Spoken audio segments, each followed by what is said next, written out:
My name is Chris Flanagan, and I'm with a firm called Kinetic Seeds. Welcome to what promises to be a most inspired day. I just want to share a few things before we kick it off, and I turn it over to Laura Perna with some opening remarks. And thank you to the University of Pennsylvania for a most inspired room. This place is absolutely amazing. It's beautiful. The rare books library is over there, so maybe we can all take a sneak peek in there when the break occurs. When this gathering was conceived many moons ago, it was really with three big ideas in mind, and the first one, it relates to all of you. There's genuine diversity in the room in terms of your areas of interest and expertise and where you come from.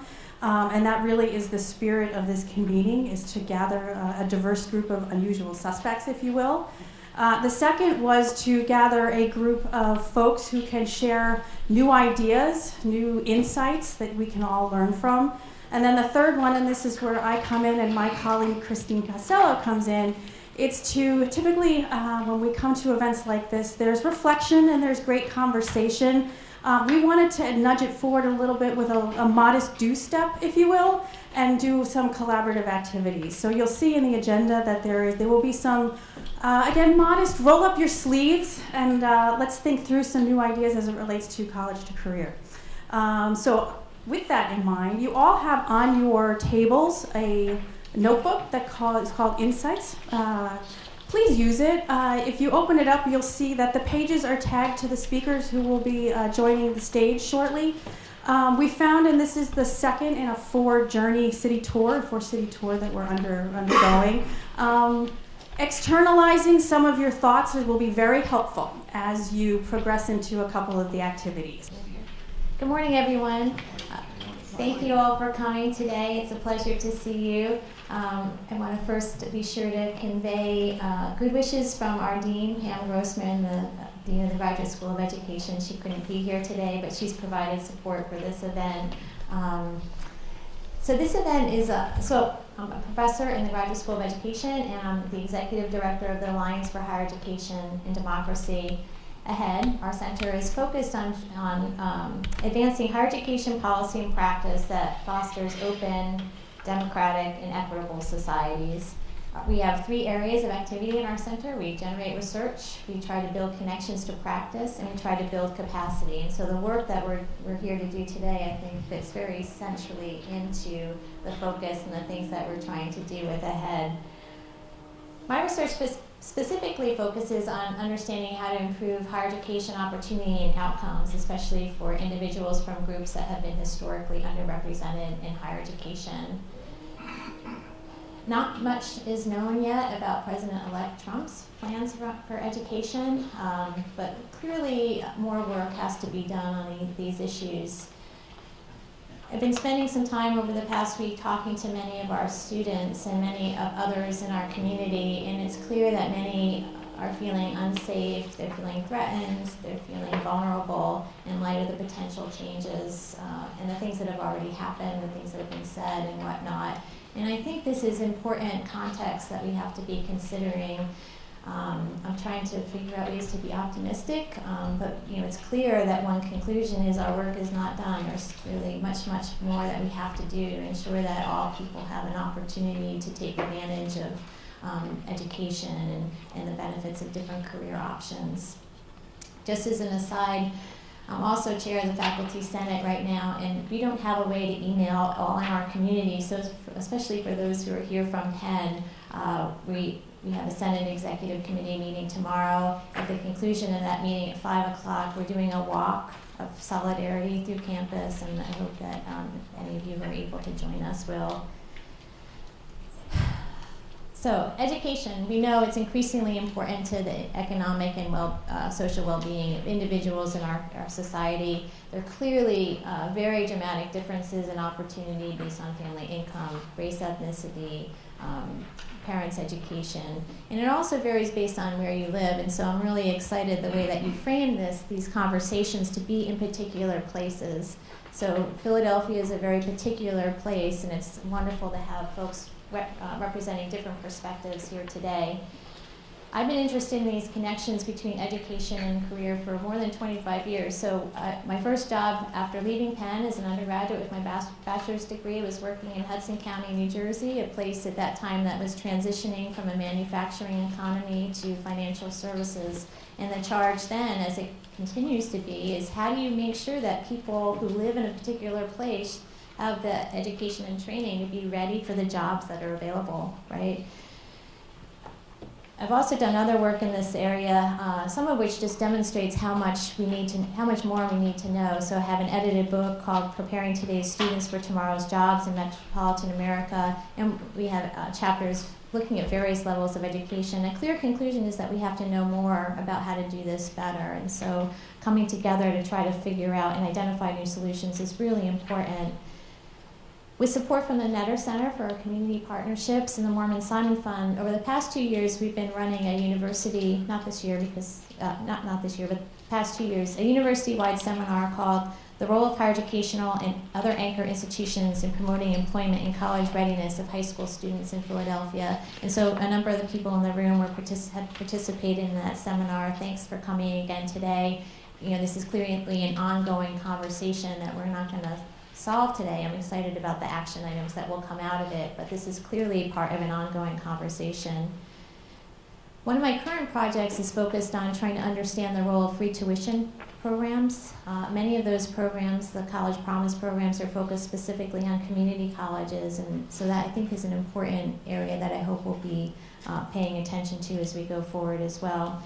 A couple of conclusions from the work that I've been doing in this area. Powerful structural and systemic forces are limiting opportunity for people based on demographic characteristics and place of residence. We have a gap, and we need to know more about how to make connections between education and careers. We have a lot of policies and practices that are in place right now, but still we have these large and persisting gaps in outcomes and across groups.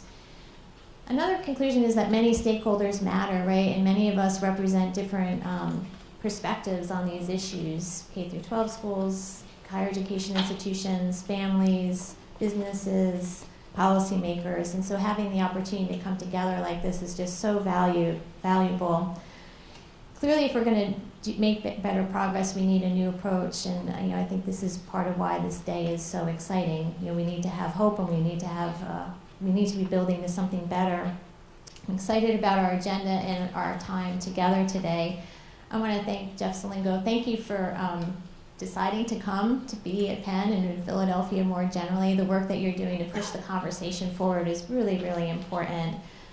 USA Funds is the underwriter for today's activities, and so thank you very much for your support. I want to introduce Anna Gatlin, who is the Vice President for National Engagement and Strategic Communications at USA Funds. Thanks so much for your support, Anna. Thanks for being here. Well, thank you so much for having me. We are just delighted to be a part of this work, and thank you to Jeff for all his great work. As she said, my name is Anna Gatlin Schilling. I'm Vice President of National Engagement with USA Funds. USA Funds is a nonprofit based in Indianapolis, and we've been working since about 1960 to focus on access to post-secondary education for students. And over about the last 3 years, we've shifted our mission to focus on what we're calling completion with a purpose. So not only supporting students to and through their post-secondary pursuits, but how do you really connect them to that purposeful career? So that's why we were very excited to work with Jeff on his new pursuit in his new book, because it connects so closely to what we've been focusing on. And so we are very excited to be part of the day today. We're excited to hear about what people kind of come up with and what we can take and hopefully use as we continue our mission related investments in philanthropy. And excitingly, we'll also be working over the next year with Gallup to partner in a new daily interview with first of its kind with 350 Americans every day, to really get a sense of consumer voice in higher education, something we feel that hasn't really been tapped into and unearthed up until this point. So about 10,000 interviews a month to really get a better sense of what people in America are feeling about education in general, not just college as we consider it and think about it, but post-secondary education in general. So because you're here today, we're hoping that we'll be able to provide you with some early insights and findings, and I can already tell you from what we've seen over the last few months, it's some really interesting findings already. So thank you again, and I'm excited to introduce Jeff Selingo, who has covered higher education for nearly 20 years as an editor, columnist, and author of 3 books, including the one in front of you today, There's Life After College, which you all received a complimentary copy of. So Jeff, thank you so much. Thank you, Anna. So I really appreciate you coming out today. We're going to have a few more people joining us throughout the day. I'm Jeff Selingo, as Anna said, author of There's Life After College, of which you have a copy on your tables today. I've covered higher education for nearly 20 years as a journalist and columnist in higher education, and I'm now a professor of practice at Arizona State University and a visiting scholar at the Center for 21st Century Universities at Georgia Tech. So the day today is going to be divided between a number of people up here speaking in short talks and interviews to spark ideas around this transition from school to career. And then the idea is throughout the day, working with people who have come from a variety of backgrounds here in the Philadelphia area, from higher education, from K through 12, from the business community, and from the policy-making community, is to come up with ideas on how we can improve these pathways to prosperity. We're not going to solve this problem today, far from it, but our hope is that we leave the day, at the end of the day today, with sketches, with ideas for how we can improve this pathway, which for so many people is failing them today. And so our hope is that we will leave with some ideas. We will combine those with the ideas that we came away with in Denver a couple of weeks ago. We're going to continue this tour in Atlanta and Indianapolis in the spring. And then in the spring, we'll be putting out a publication supported by USA funds and a number of other, hopefully a number of other foundations who will end up supporting some of the ideas that are coming from today's work. So your work will not be in isolation today. It will be combined with these other cities, but also your work will be ongoing. The hope is that in the conversations that you have today, that you might commit to moving some of these ideas forward on your own, but that these ideas can also be moved forward by other national organizations that are going to be participating in these conversations over the next couple of months. So again, I really appreciate you coming out today, and hopefully we'll be meeting you throughout the day in our activities. I wanted to spend a few minutes this morning kind of setting the stage and giving you kind of an overview of the book that's in front of you, There Is Life After College. You know, one of the things when you write a book about people in their 20s, you start to think about your own life in your 20s and the good and the bad. That probably many of you could think about your own life in your 20s. So when I was in my mid-20s, a friend of mine invited me to go skiing at Whistler in British Columbia. Now, I had been skiing since I was about 5 years old, but I had grown up skiing in the mountains, or what I was about to soon to find out were the hills of Pennsylvania, up here in northeastern Pennsylvania. But my friend had been skiing out west. I had never been skiing out west. So we ended up arriving at Whistler at night. And so we were kind of anxious to get started the next morning. And so we jumped on the gondola the next morning. And when we got near the top of the mountain, my friend turned to me and he said, "Just so you know, we're going to be skiing in a bowl." I had no idea what he was talking about. But we get off the gondola, and this is what I see. Snow as far as the eye can see. Now, when I was growing up and we would get off the ski lift, as many of you had been probably skiing before, no, you get off, you look right, you look left. There are carefully marked trails. Everything's perfectly named, everything's well groomed, and there's a lot of direction about where to go. Well, here, there were no signs, there were no trails. The snow in many places was not packed at all. It was up to my knees in some places, and I looked around and I said to my friend after a couple of minutes, I said, "I can't do this."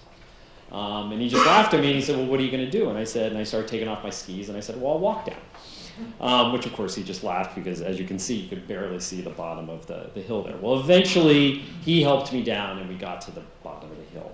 Now, why do I tell you this story? I'm telling you this story because in many ways, that bowl that I skied that day in my own mid-20s at Whistler is very much like the economy that today's 20-somethings are trying to navigate.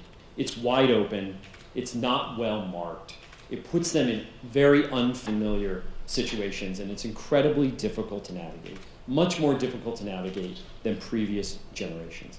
But it's not impossible. I was able to find my way down that mountain eventually, and so will many of today's students. But the problem is, the last couple of decades, parents, students, and counselors in high school have focused so much about what Anna mentioned, about access to college, about getting into college, and not enough about what happens in those precious years after high school that leads to success in the job market. And indeed today, in my opinion, and what I lay out in the book, how someone goes to college, what they do in those precious years after high school, the activities that they have, the subjects that they study, are much, much more important to success after college than where someone goes. At the same time, the job market of today is completely different, right? We're living in a new normal, right? Where entire industries are expanding and contracting at an alarming pace, and where students will have many, many overlapping pathways throughout their life, right? We know from statistics that a third of kids born today might live to see their 100th birthday, and they're probably going to have 7 or 8 different careers over their lifetime. But in many ways, the traditional education system we have prepares them for a much different economy, an economy that was basically ended in the 1980s and 90s. And indeed, a recent study from Oxford University found that nearly 50% of jobs that exist today might be automated in the coming decades. Right? How many of you might suggest to your students that they major in accounting? 94% possibility that those probability that those jobs might be automated in the coming 2 decades. So you might want to encourage them to become athletic trainers or chemical engineers. It's probably a lot easier to become athletic trainers than chemical engineers. But even as the needs of the students and employers have changed, colleges continue to cling to their historical mission. And too many students today lack the ability to navigate, and they end up in workplaces that are really unwilling to invest in training them. As a result, we need to rethink the concept of college, in many ways, in higher education in general. And one of the things I hope we do today is that we reevaluate, as K-12 leaders, as higher ed leaders, as business leaders, and as policymakers, what kind of education is needed after high school to succeed in this global, evolving economy. And we really need to stop thinking of college as this box you enter at the age of 18 and you exit 2 or 4 or 6 years later, but rather now as a platform for lifelong learning, where the transitions in and out are much more gradual than they are today. So over the last 2 years, as part of the research for the book that you have in front of you, There is Life After College, I've interviewed hundreds of students, faculty members, K-12 teachers, counselors, and I've also spent a lot of time with employers of all kinds and of all sizes, right? The hot employers of the day, the Googles and the eBays of the world and the Pinterests, but also the stalwarts of the campus recruiting cycle, places like Macy's and Enterprise Rent-A-Car, which, believe it or not, hires more college graduates than any other company in America. And what I heard from them over and over again is that they're not missing the hard skills that we so often hear about today. They didn't tell me that they're missing very specific skills in the college graduates that they're hiring today. But increasingly, this skills gap that we hear so often about is really about the soft skills. And it's the soft skills that complement that technology that I was talking about earlier that is increasingly automating many jobs. And it's really the types of skills that are going to keep students ahead in the years to come, because they will be able to stay one step ahead of this evolving technology. And I constantly heard these 5 skills over and over again, right? Things like curiosity and creativity, digital awareness, right? The CEO of Siemens USA, which makes all kinds of industrial equipment, told me increasingly they are not a hardware company, they're a software company. And every job, from marketing to sales, touches technology in some ways. And while many students today carry around those devices we see on this campus and every other campus, right, their head stuck in their iPhones, increasingly they have a very passive relationship with that technology, right? They don't necessarily know the underlying technology behind that. So we don't necessarily need more coders, but we need to have more students who are digitally aware. I heard this idea about contextual thinking, right? It's the idea of how students are able to transfer their learning from the classroom to the workplace, from the workplace to the classroom.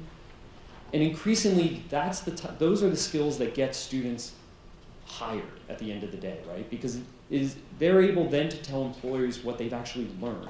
It's not just a list of skills and a list of classes that they took, but what they actually learned. And of course, humility. Because as many of you in this room know who've met recent college graduates, not all of them will get promoted on the second day of the job.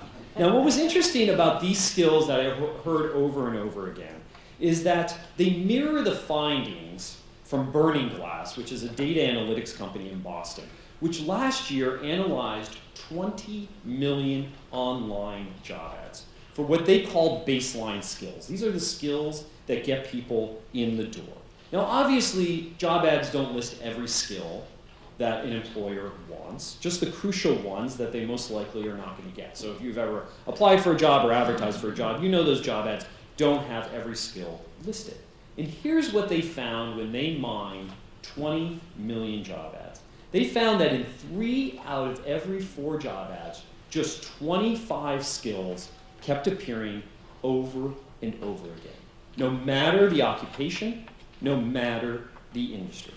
In virtually every job posting included in its top 5 things like communication writing, organizational skills, customer service and problem solving, planning, and being detail-oriented, right? All soft skills. There was just one hard skill that kept appearing over and over again. Anybody guess? Microsoft Excel. Microsoft Excel. So my suggestion to English majors, no matter what your major is, as long as you know Excel, you're going to be golden in this job market. Now, the reason the soft skills appeared more often was because the perception among employers was that they were not getting them in their job candidates, right? And so they had to advertise these in job ads. And the idea was that these soft skills, which for decades we thought was embedded in a college degree, whether it was an associate's degree or a bachelor's degree, employers no longer trust that that signal of a degree is embedded with those soft skills. And why is that? Because in many ways, traditional education, both at the K-12 level and at the post-secondary level, rarely emphasizes these soft skills, these social skills that are so important in the modern workplace. In many ways, the modern workplace looks a lot like a preschool classroom, right? Where things like curiosity, sharing, and negotiating are front and center. So when I was writing this book, I have 2 young daughters at home, 7 and 5. My oldest was in kindergarten when I was writing this book. And her school was undergoing a massive construction project. And at the end of the construction project, they had to buy a bunch of new furniture, and they had all these cardboard boxes left over from this furniture. And so one day, at the end, instead of putting those cardboard boxes right to the recycling bin, they put them in a room, and they let her classroom go loose, right? And she couldn't stop talking about what could be made with a bunch of cardboard boxes. Now, this was the fall, and so I was pretty excited because it was a couple months before Christmas, and I thought, wow, if I could just give her a bunch of cardboard boxes for Christmas, this would be a great thing, right? But she couldn't stop talking about the town and the fort and the train they built with these cardboard boxes. And so then, as I started to go out to report the book and started landing on college campuses, I would be telling faculty members about this story with my daughter. And they would keep laughing at it. They weren't laughing at it because she was cute at 5 or 6 years old, but because they thought about what would happen if their own students were put in a similar room. Right? And I said, well, what would happen? And I heard a very similar story from many different faculty members at many different campuses. And they said, sure, they would ask plenty of questions, right? But it would be all about process. Right? What's the assignment? When do we need to finish? Do we need to work in teams? How do we pick teams? And for the faculty members in this room, what would be the number one question students would ask? How are they going to get graded? Right? They all wanted to know what the end result would be. It was much less about the possibilities of what could be created and much more about the process. In this 21st century, our education system is too much like the workplace of old, right? Where things like punctuality, attention, and silence were really valued above all else. Even college is very task-based, if you think about it, right? Take an exam, finish a paper, attend a club meeting, go to practice. But today's workplace is much like preschool, right? Unstructured, with competing priorities and decisions that need to be made on the fly. It's a mashup of activities with no scheduled end. As John Lutner, who's the head of global learning at Xerox, told me, students he's hiring today out of college, they know how to take a course, but they don't know how to learn. A few years ago, he asked new employees at Xerox what their number one priority would be for continuing education in a survey they took. And what came back was time management. They wanted to learn time management skills. And he was really shocked that these new college graduates did not know how to manage their time. And then he realized, after talking to some of them, that for the first time, they had to direct their own learning. They had to direct their own days, right? Their parents, their teachers, a syllabus, a course catalog, for the first time was not directing them and directing their learning throughout life. And in many ways, we're not graduating enough students who are prepared to navigate the ambiguity of today's workforce. In 2011, a study by two sociologists that resulted in the book Academically Adrift found that a third of students graduating from college today had no learning gains over 4 years of college. Another data point from the Collegiate Learning Exam found that 40% of college seniors today failed to graduate with the complex learning skills needed to succeed in today's workforce. I saw this firsthand when I was reporting this book. Rick Setterstein, who's an expert in child development in young adult development at Oregon State University in Corvallis, Oregon, I went out there to interview him for the book, and he invited me to his class. So he was teaching a group of undergraduate seniors at Oregon State. There was about 70, 75 students in the class of critical thinking. And the day he invited me in, at some point the conversation turned to what they were going to do after college. This is fall of their senior year of college. And the conversation at one point turned to graduate and professional school. And he said, how many of you want to go to graduate or professional school? Well, about almost 2/3 of the hands in the room went up. And then he said, well, how many of you know a professor well enough to ask for a recommendation? How many hands do you think went up? 2 or 3, right? 2 or 3. And he said, how could you have gotten through 4 years of college without having to know a professor? How many of you have gone to my office hours, he asked, and very few hands went up. And they said, well, we didn't know we could come to your office hours unless we had a problem, right? They didn't know how to navigate the institution, even after 3.5 years. And the conversation that day turned to, nobody ever told us this is what we had to do. Now you might say, well, this is Oregon State University, a big public university, but it's everywhere. And indeed, from the National Survey of Student Engagement, only 50% of college seniors said they've talked often with a faculty member about their career plans. The problem is, for too many students, they're waiting for college to happen to them, right? They treat college as a spectator sport and depend on their undergraduate years to spoon-feed them the experiences that will shape them for the future. So how do they navigate those years? How do they actually launch from post-secondary education into the workforce and into their 20s? Well, we know for many of them, the transition is far from easy. Almost 50% of young adults today are underemployed, according to the Federal Reserve, meaning they're in jobs that don't require a bachelor's degree, even if they have one. In 1983, the average age of financial independence for college graduates was 26. Now it's 30, according to the Georgetown Center on Education in the Workforce. That's when they meet the median wage in the U.S. Right? So this period of the 20s now is very different for today's college graduates and today's post-secondary graduates in general than it was 20 or 30 years ago. Now, I wanted to find out, as I was reporting the book, what are the activities that students do, say between high school and their mid-20s, that leads them to launch into a career. And so we took a nationwide representative survey of 800 people in their mid to late 20s to find out what were the activities they did in those previous 10 years that led them to where they are today. And it makes up the first chapter of the book. And we discovered that students launch into their 20s in one of 3 ways. They're either sprinters, they're wanderers, or they're stragglers. Now, sprinters jump right in to their career, right? They're either on a a pathway to a successful career, or they go right on to graduate or professional school. Determination and experience really are markers of sprinters. Meanwhile, wanderers take their time, right? About half their 20s to get started into a career. Students who drift through college are very likely to drift through those 20s, in their mid-20s in particular.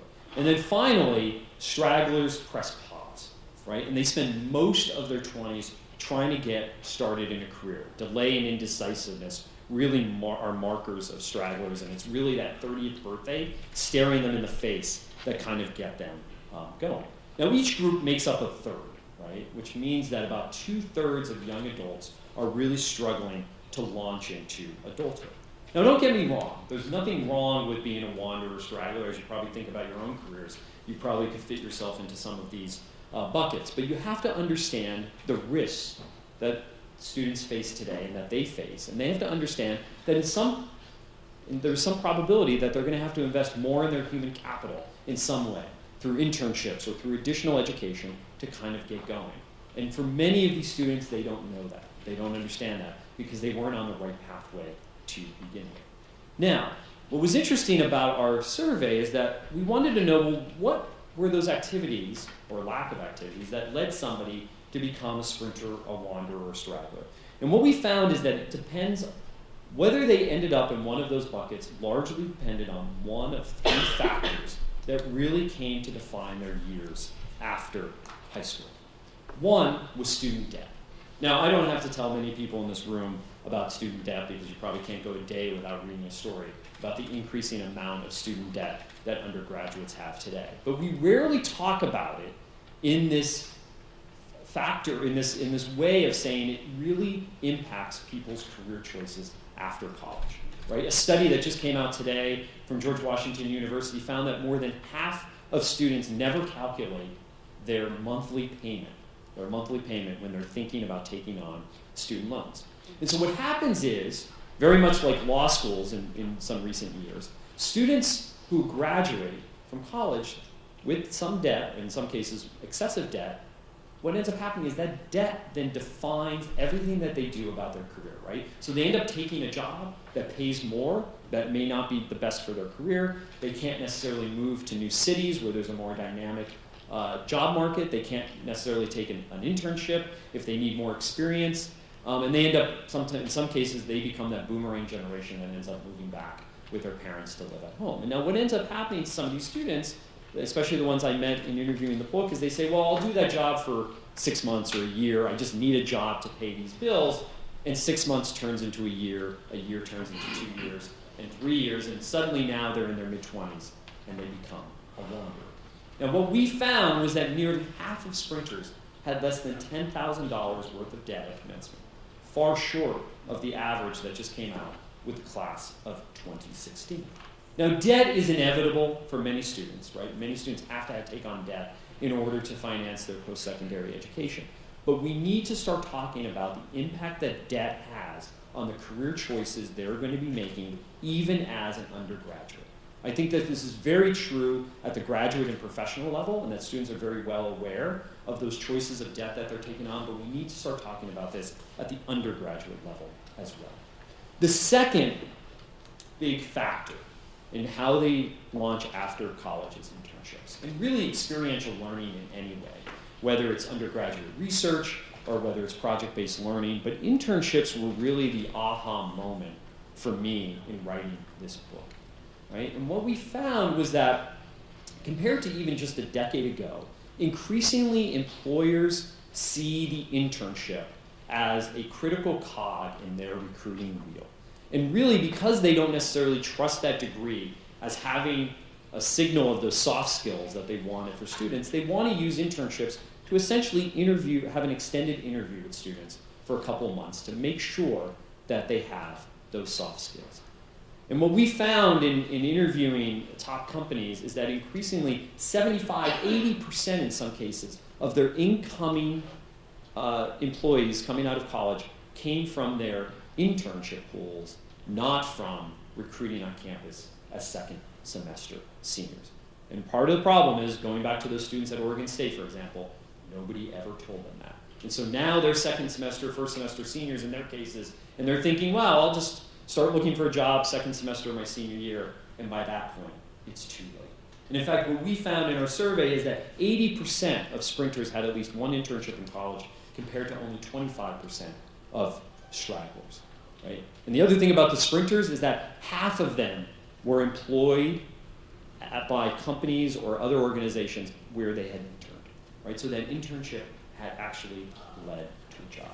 And then finally, there's the credential itself. Now, you're probably saying, well, if you go to college, you're going to complete a credential. But as we know, even though a number of people go off to post-secondary education every year, a number of people are not completing college. And what we found, particularly among the stragglers, is almost all of them had attempted college, multiple colleges in some ways, but had never completed. And in this economy and in this job market today, the credential still matters, right? You're rarely going to see a job ad that says some credits, right? No credential required, right? You're going to see some credential that's required.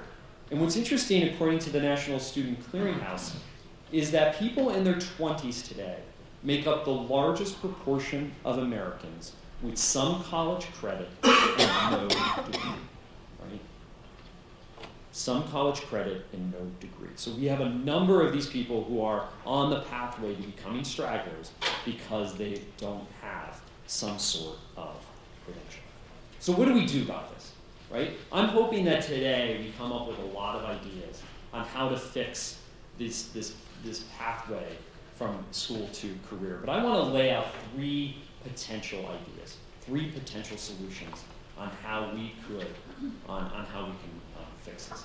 The first is this idea of failure, right? Students rarely see good models of failure in their daily lives to emulate because, for the most part, parents and teachers hide their failures from students, right? Even as students apply for colleges right now, right? Most of the time they're getting bombarded with view books and other types of materials that only showcase successful graduates of colleges. Now, I'm not suggesting that colleges profile their not successful graduates, right? But for the most part, what students are seeing is that the end result of a career, which in many cases probably had many detours and many failures, right? It's not a straight line. But they don't see that, right? They only see the end result.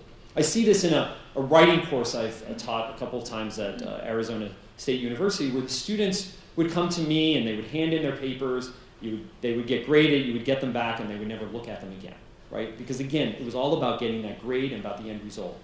And then they never realized that there's this whole back and forth, this iterative process that occurs in the work world, right? You don't just hand in a project at the end of a couple of weeks, right? It's much more of a collaborative process. And I started showing them the awful drafts of some friends who are writers.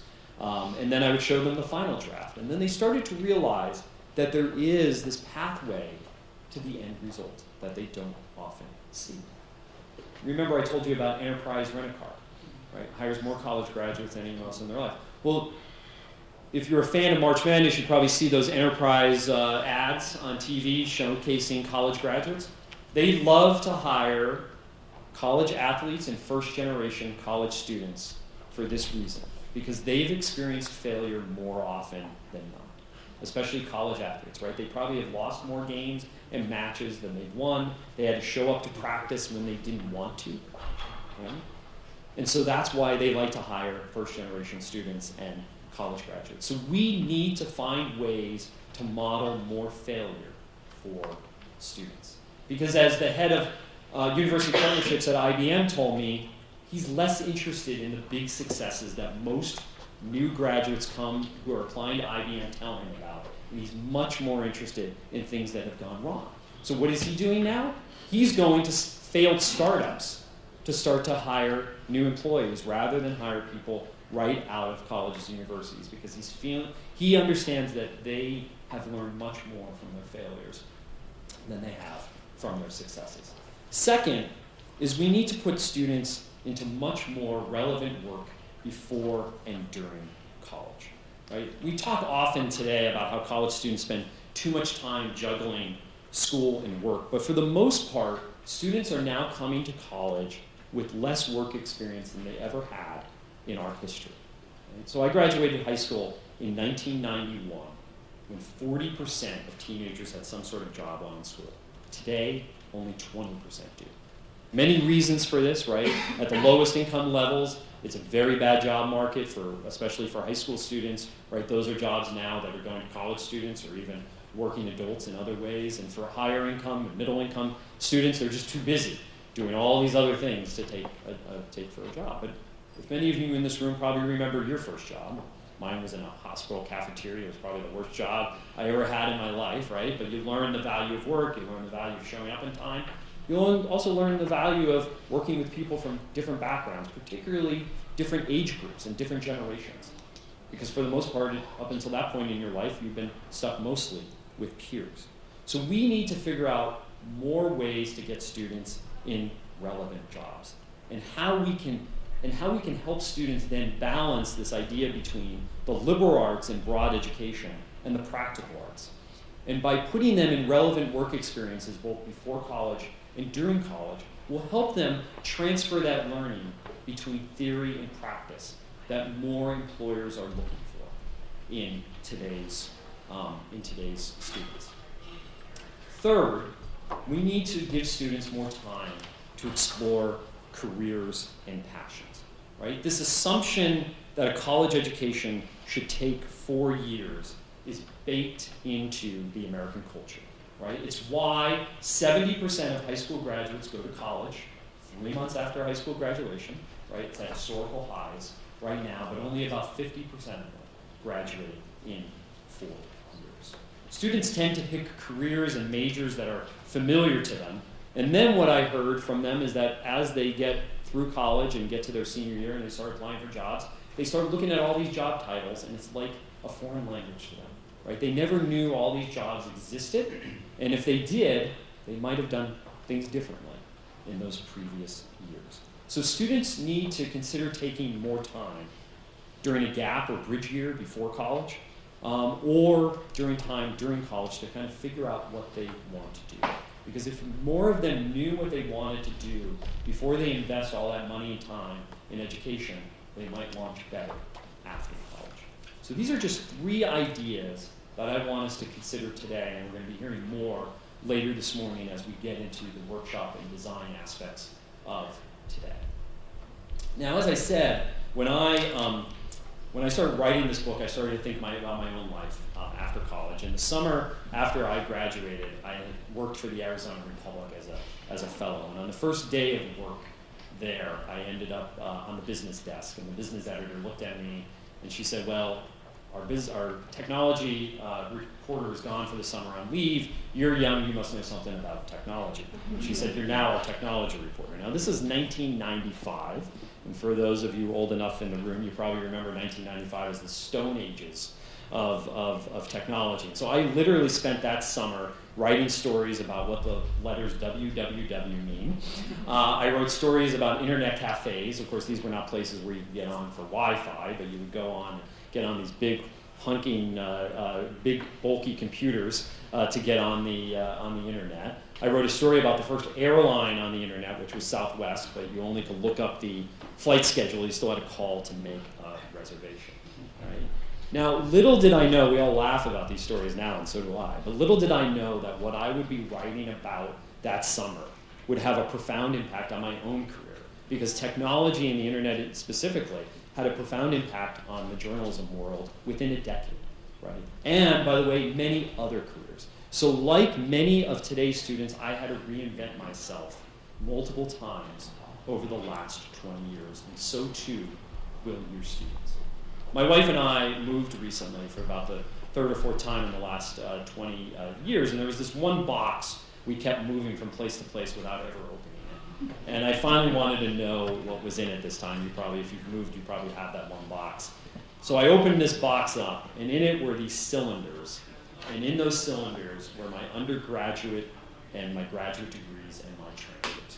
Right? So I've worked for 20 years, and nobody ever asked me for these documents that we spend so much time, money, and effort to get, right? And it's that moment at graduation that you leave with that piece of paper that means so much, and then you bury it away somewhere, and nobody ever asks you for that proof of your education. And really, the message of there is life after college, and the message that I hope that we discuss today in our workshops is that students need to leave college with more than just those pieces of paper to succeed. Because how they go to college matters a lot more in today's economy than where they go or the fact that they just go. Right? And so as we talk today in our groups, I want us to think about what are the experiences that students need to have after high school in order to succeed in this 21st century economy. So I thank you for your time today. We're going to have plenty of time for questions and answers throughout the day, and I thank you for joining us today. Thank you.